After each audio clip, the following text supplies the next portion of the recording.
ಮುಳಬಾಗಿಲು ನಗರದ ತಾತಿಪಾಳ್ಯ ಮುತ್ಯಾಲಪೇಟೆಯ ಬೊಗ್ಗಲನಾಥ ಕೆರೆಯನ್ನು ಹಿಂದೂಗಳ ರುದ್ರಭೂಮಿಯನ್ನಾಗಿ ಉಳಿಸಿಕೊಳ್ಳಲು ಆಗ್ರಹಿಸಿ ಕನ್ನಡಪರ ಸಂಘಟನೆಗಳು ತಹಸೀಲ್ದಾರ್ ಕಚೇರಿಗೆ ಕಾಲ್ನಡಿಗೆ. ವರದಿಗಾರರು ನಾಗಭೂಷಣ್ ಎನ್.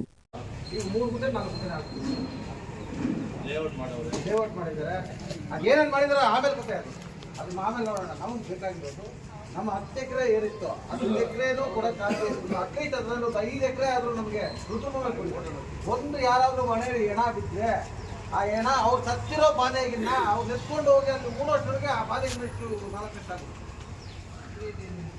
ಇದನ್ನು ಸುಮಾರು ಬಾರಿ ಮೆಮೊರಂಡಮ್ ಕೊಟ್ಟಿದ್ದೀವಿ, ಸರ್ವೆ ಮಾಡಿದ್ದಾರೆ, ಫೆನ್ಸಿಂಗ್ ಮಾಡ್ಕೊಡಿ ಅಂತ ಹೇಳಿದ್ದೀವಿ, ಫೆನ್ಸಿಂಗ್ ಮಾಡ್ಕೊಡಿ ಅಂತ ಹೇಳಿದ್ದೀವಿ. ಇಷ್ಟೆಲ್ಲ ಮಾಡಿದ್ರು ಯಾಕೋ ನಮ್ಮ ಕಡೆ ಈ ನಮ್ಮ ಎರಡು ದುಡ್ಡು ಸ್ಯಾಂಕ್ಷನ್ ಆಗೈತೆ ಅಂತ ಹೇಳಿದ್ರು, ನಮಗೆ ದುಡ್ಡು ಮತ್ತೆ ಏನೂ ಮಾಡಲಿಲ್ಲ. ಇವಾಗ ಲೇಔಟ್ ಮಾಡವ್ರೆ,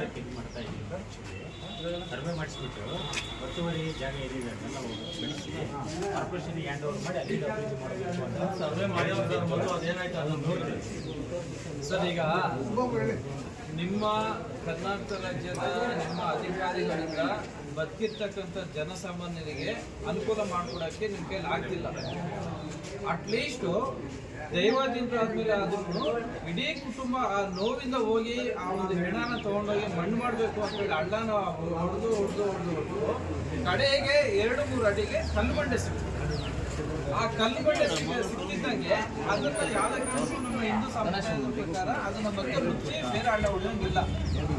ಸರಿ ಆಯ್ತು, ಇನ್ನೊಂದು ಹಳ್ಳ ಹೊಡೆಯೋಣ ಅಂತ ಹೋದ್ರೆ ಇನ್ನೊಂದು ಹಳ್ಳ ಹೊಡೆಯಕ್ಕೆ ಹೋದ್ರೆ ಹೆಣ ಸಿಗುತ್ತೆ. ಈಗ ನಾವು ಇನ್ನೊಂದು ಹಳ್ಳ ಹೊಡಿಬೇಕಾದ್ರೆ ಹೆಣ ಸಿಕ್ಕಿದಾಗ ಆ ಹೆಣನ ಎತ್ತಿ ನಾವು ಬಿಸಾಕ್ಬಿಟ್ಟು ಇನ್ನೊಂದು ಹೆಣ ನಾವು ಓಡೋಲ್ವಾ, ಇಲ್ಲಾಂದ್ರೆ ಅದೇ ಹೆಣದ ಮೇಲೆ ಇನ್ನೊಂದು ಹೆಣನ ಓಡಬೇಕು. ಇಲ್ಲ ಬಂಡೆ ಸಿಕ್ಕಿದಾಗ ಯಾವ ರೀತಿಯಲ್ಲಿ ಹೆಣನ ಓಡೋದಕ್ಕಾಗುತ್ತೆ. ಇವತ್ತು ನಮ್ಮ ಮುಳಬಾಗಿಲು ತಾಲೂಕಿನ ಬೊಗ್ಗಲನಾಥ ಕೆರೆ ಅಂತ ಹೇಳಿದ್ರೆ ಪ್ರಸಿದ್ಧವಾದಂಥ ಕೆರೆ. ಅದು ಸುಮಾರು 10 ಎಕರೆ 8 ಗುಂಟೆ ಇದೆ ಡಾಕ್ಯುಮೆಂಟ್ ಪ್ರಕಾರ.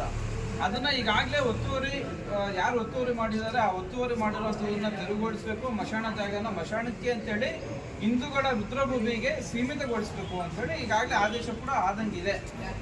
ತಾವು ಅಧಿಕಾರಿಗಳು ನಾವು ತಮಟೆ ಹೊಡ್ಕೊಂಡು ಇಲ್ಲಿ ಬರೋರ್ಗು ನೀವು ಕಣ್ಣು ತೆರೆಯುವಂಥ ಕೆಲಸ ಮಾಡೋದಿಲ್ಲ.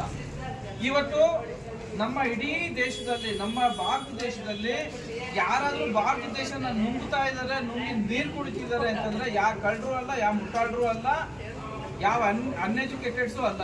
ಇವತ್ತು IAS IPS ಮಾಡಿರ್ತಕ್ಕಂಥ ಅಧಿಕಾರಿಗಳು ಇವತ್ತು ದೇಶನ ಲೂಟಿ ಮಾಡ್ತಾ ಇದ್ದೀರಾ. ನಮ್ಮ ಸಾರ್ವಜನಿಕರ ಒಂದು ಅನಾನುಕೂಲ ಏನಿದೆ ಅದಕ್ಕೆ ಅನುಕೂಲ ಮಾಡಿಕೊಡುವಂಥ ಕೆಲಸನ ನೀವು ಮಾಡಿಕೊಡ್ಬೇಕು. ಇಂಥದ್ದನ್ನೆಲ್ಲನೂ ನಾವು ಸಾರ್ವಜನಿಕರು ತಮಟೆ ಹೊಡ್ಕೊಂಡು ಇಲ್ಲಿ ಬರಬೇಕು, ಜನರನ್ನೆಲ್ಲ ಸೇರಿಸ್ಬೇಕು ಅನ್ನೋ ಉದ್ದೇಶ ಇಲ್ಲ. ಈ ಮಶಾಣ ಜಾಗ ಇರ್ಬೋದು, ಕೆರೆ ಜಾಗ ಇರ್ಬೋದು, ಇದನ್ನೆಲ್ಲ ನೀವೇ ಸ್ವಯಂ ಪ್ರೇರಿತವಾಗಿ ಇದನ್ನೆಲ್ಲ ನೀವೇ ಜವಾಬ್ದಾರಿ ತಗೋಬೇಕಾಗಿದೆ. ನಾವು ಇದನ್ನೆಲ್ಲ ನೀವು ಅಧಿಕಾರಿಗಳಿಗೆ ಹೇಳ್ಬೇಕಾ? ಇವತ್ತು IAS IPS ಮಾಡಿರುವಂಥದ್ದು ಯಾವ ಒಂದು ಉದ್ದೇಶಕ್ಕೆ? ನೀವು ನಮ್ಮ ಜನರ ಒಂದು ಸೌಲಭ್ಯನ ಮಾಡಿಕೊಡೋದಕ್ಕೇನೆ ತಾನೆ. ಇವತ್ತು ನಿಮ್ಮ ಒಂದು ಚೇಂಬರಲ್ಲಿ ನಿಮ್ಮ ಒಂದು ಸೀಟಲ್ಲಿ ನಾವೆಲ್ಲ ಕೂರಕ್ಕಾಗುತ್ತಾ? ನಿಮ್ಮಷ್ಟು ಅಧಿಕಾರ ನಾವು ನಿಮ್ಮಂಥ ಎಜುಕೇಷನ್ ಮಾಡಿದ್ದೀವಾ? ಇವತ್ತು ನೀವು ಅಂಥ ಒಂದು ಎಜುಕೇಷನ್ ಮಾಡಿಕೊಂಡು ಇವತ್ತು ಆ ಸೀಟಲ್ಲಿ ಕೂತ್ಕೊಂಡು ಸಮಥಿಂಗ್ ಏನೋ ಕೆಲಸಗಳು ಮಾಡ್ಕೊಂಡು ಹೋಗ್ತಾ ಇದ್ರೆ ನಮ್ಮ ಜನರ ಅನಾನುಕೂಲಗಳನ್ನ ಪರಿಶೀಲನೆ ಮಾಡೋಂಥವ್ರು ಯಾರು? ಏಕೆ ನಮ್ಮ ತಾಲೂಕು ಅಂತಂದ್ರೆ ಅಭಿವೃದ್ಧಿ ಹೇಗಿರ್ಬೇಕು, ಯಾವ ರೀತಿಯಲ್ಲಿ ಅಭಿವೃದ್ಧಿ ಮಾಡಬೇಕು ಅನ್ನೋದು ನಿಮ್ಮ ಗಮನಕ್ಕೆ ಬರ್ತಿಲ್ವಾ? ನಾವಿದನ್ನು ಹೇಳೋಂಥದ್ದು ಇದೆಯಾ?